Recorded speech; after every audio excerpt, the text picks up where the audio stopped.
Good morning and welcome to the video on area and circumference of circles. So some of this material you may be familiar with, so make sure you have out a notebook or you've printed out this sheet so you can take really good notes. So just a quick review, the circumference of a circle represents the distance around the circle. So, for example, if I were to start here and I were to walk all the way around the circle, the distance that I'm traveling in this circular motion represents the circumference. It's kind of like perimeter, right? Perimeter is the distance around the shape.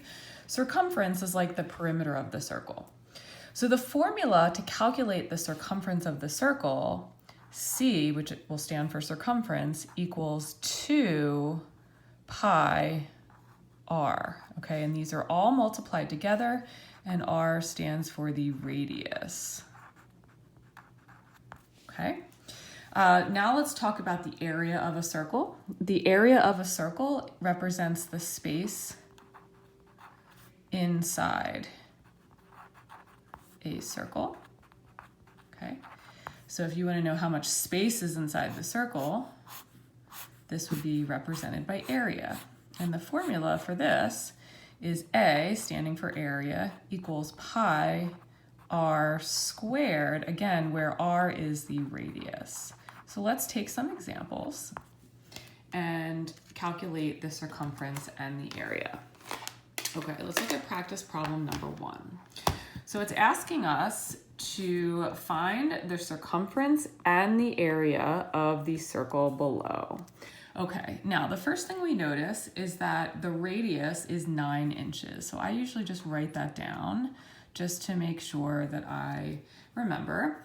And the circumference equals 2 pi r. So all I need to do is substitute 9 in for r.